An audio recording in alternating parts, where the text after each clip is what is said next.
Bossman show with new head coach of the Minnesota Golden Gophers, Ben Johnson, here with me. Coach Johnson, good to talk to you, buddy. How you doing today? I'm doing great, man. I appreciate you having me on today. Good deal, Coach. Coach, I'm asking you about this, man. You're going back to coach at your alma mater, man. Is the head coach after playing there, man? Being an assistant coach there. Now you're the head man. How's it feel coming full circle now? It feels awesome. It's kind of surreal, growing up here and seeing this program through all its different stages, playing here, then being an assistant coach here for 5 years and not being able to circle back and become the head coach is kind of crazy. I think if you would have told me that, 20 years ago, that was going to be the trajectory and the route, I would have said, you're nuts. But like I said, to be here, I just want to do my part, work hard every day, develop, my staff, develop this roster and see what we can do and defy the odds and do a lot of things that people probably don't think we can.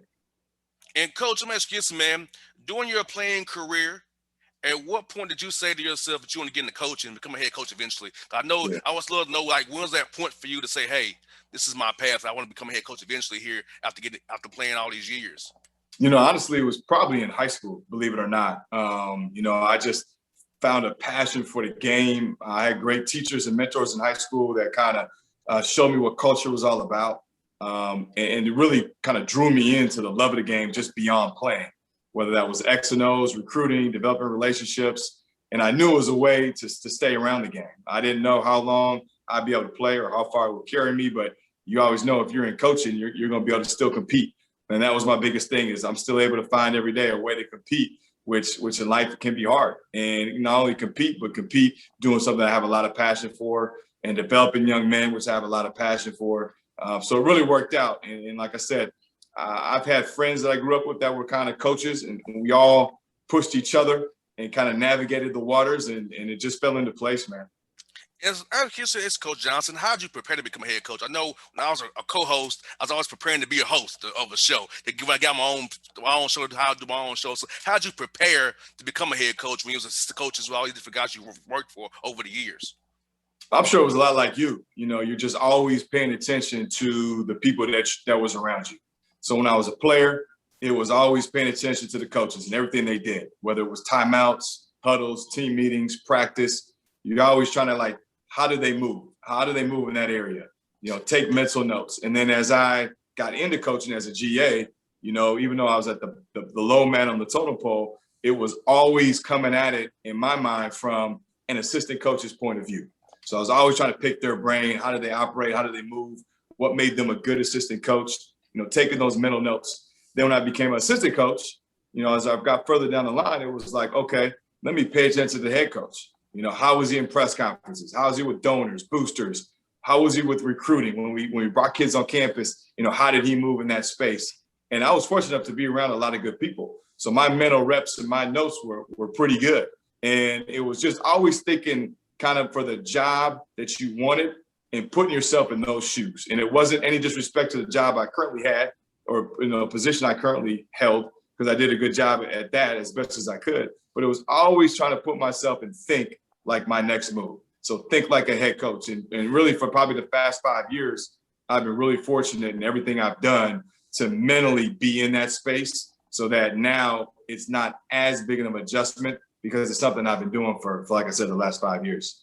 Same here, Coach Johnson. I got the chance to become a host myself, man. I've been all these years thinking about how I would answer this question, how I would have booked this guest, and how I would do this. So when I got the main role, I felt good. Like this, I've been here before, so I feel you all the way. I feel you on that. Yeah. No, it's funny. It's like I'm big in visualization. If you can visualize it over and over and over, when that opportunity comes, you have a lot bigger success rate, in my opinion, because you've kind of already mentally been there. So I'm always talking to our players about visualizing success, right?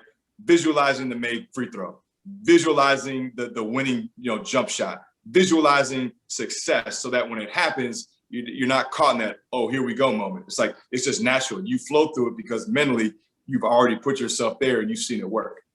And how was it getting to meet your new guys, man? Because I know when a new head coach comes in, guys get a little leery and weary about, is this guy really want me? Does he see me as not his guy? So how's it been getting to know these young men, building relationships with these young men, and bonding with these guys who you have on your roster right now? Yeah, it's been great. And you're 100% right. They don't know me. There's the trust factor that continually every day you got to try to chip away at and build, which I totally get. I understand, especially now with the transfer portal. All of these kids have different options, and there's a lot of kind of anxiety or uneasiness to it when a head coach comes in, because some guy, oh, he's not your guy, or he's going to recruit all these guys over you. So, what I try to tell them is guys, like, I chose you, right? I want everybody in this room, if you're about the right stuff, to remain in this room and help us build. If guys aren't, I totally get it. I don't want to put anybody in a bad spot or a spot where they don't feel like they can be successful. But I just wanted to try to make sure they all knew that it's my job to kind of meet them halfway as the head coach, and to explain my vision, explain my culture, to build the trust from myself to them. Because those are the guys that got to go out there and believe, got to go out there and do it. And so it's an everyday process, and it's a lot of communication, a lot of phone calls, a lot of texts, a lot of Zooms, since some of these guys aren't on campus yet. And it's just a daily process you got to do, and you got to work through and navigate. It's like you're kind of on my list. I was going to ask you about the core values of your program that you want to build going forward, and what kind of foundation you want to set for these young men as they come to become golden gophers here in your era, next few years, hopefully a long time you're there. Tell us about that, Coach. Yeah, no, core values are important. I think the biggest thing with core values is it gives guys something to stand on, right? And in moments of adversity, like, what do you fall back on? In moments of struggle, what are you holding on to that kind of pushes you through and keeps you on the up and up? For us, there's three things. It's trust. You got to be able to trust yourself. You got to be able to trust your teammates. You got to be able to trust the process. And you got to be able to trust me and my staff. And I think if guys have that trust and that belief, that can overcome a lot of fears and can overcome a lot of negativities. The second one is integrity. We got to have men and recruit men and surround our men with staff of guys that are full of integrity. And that's all the time. It's not just a sometime thing. It's an all the time thing, not just on the court, but socially. You got to be a person of integrity and having that habit of doing what's right, no matter the circumstance, no matter who's watching, who's not watching, is the cameras on, are they not? But developing that, because I think it pays back tenfold. If you do right, I think just the world has a funny way of repaying you. And I think we all got to understand, A, we're all not that important, but B, it's just the humanity side of it. Yes. We're all people. We all need to start thinking a little bit more about helping the person next to us, right? And then the last one is competitiveness.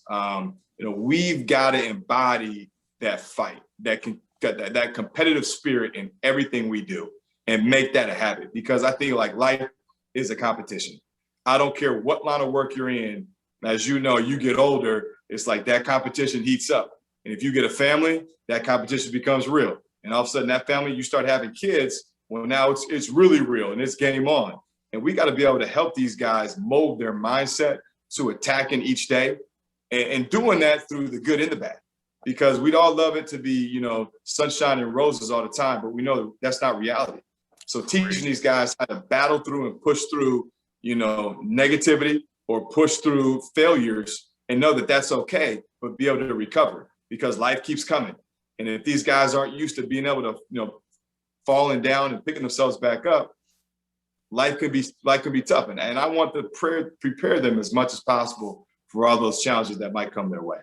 Yeah, because you want these guys to be great husbands and fathers and people in the community 40 years from now, because basketball will stop eventually for these young men. So you want to set them up with a great structure to be great men and grow into great young men to help our world be better. Because as you know, Coach Johnson, our world is crazy right now, and we need as much positivity in this world as we can, and positive forces to push our world forward and not backwards, and not have a lot of things going on that's negative around us. I breathe positivity. I want positivity around me in this show and who I talk to, because positive energy it's so infectious, and it's so delightful for people to see, and it gives them hope, and that it can be a difference and a change coming one day.